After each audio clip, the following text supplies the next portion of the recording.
कुछ इंसानी इकदार ऐसी हैं जो आफाकी हैसियत रखती हैं और मजहब, इलाके, जबान या सकाफत की हुदूद से बालातर होकर अपना तशख्खुस कायम रखती हैं, जैसा कि सच्चाई, इंसाफ, दयानतदारी, अमन पसंदी, रवादारी, खिदमत खल्क, इंसानी जान का एहतराम और इंसानी आज़ादी वगैरह। ये इकदार न सिर्फ हर दौर और हर माशरे में इंसानियत की पहचान समझी जाती हैं, बल्कि इंसानियत का हकीकी शर्फ भी इन्हीं की वजह से है। हम बखूबी जानते हैं कि गुज़श्ता 2 साल से गजा में जारी सेहोनी जारहियत के खिलाफ यूरोप, अमरीका और दीगर गैर मुस्लिम ममालिक की आवाम ने जिस सतह पर आवाज बुलंद की, उस दर्जे की आवाज मुसलमानों की तरफ से नहीं उठ सकी। बैतुल मक़दस के तहफ़्फ़ुज़ व आज़ादी के लिए बतौर मुसलमान हमें अपने वसाइल के इस्तेमाल में किसी भी हद तक जाने में गुरेज नहीं करना चाहिए था, लेकिन मुस्लिम अवाम और हुक्मरानों की तरफ से किए गए बेअसर मुजाहिरे और एहतजाजी बयानात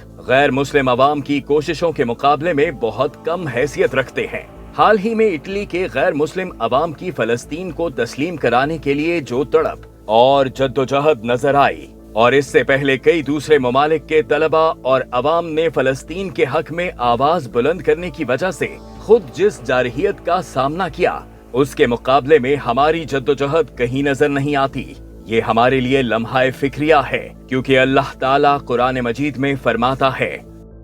अगर तुम नहीं निकलोगे अल्लाह की राह में तो वो तुम्हें दर्दनाक अजाब देगा और तुम्हें हटाकर किसी और कौम को ले आएगा और तुम उसका कुछ भी नुकसान नहीं कर सकोगे, और अल्लाह हर चीज पर कादिर है।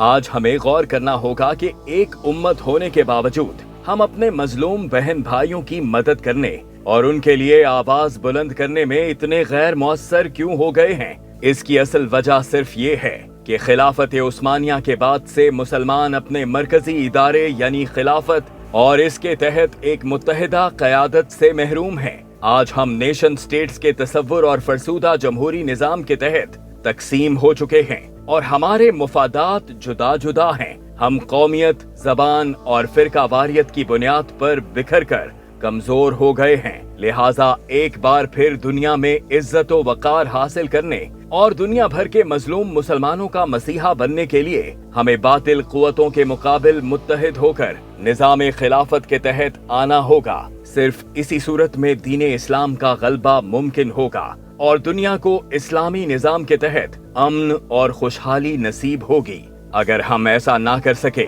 तो फिर अल्लाह का वादा यही है कि वो अपने दीन की सरबुलंदी और इंसानियत की निजात का ये काम किसी और से लेगा।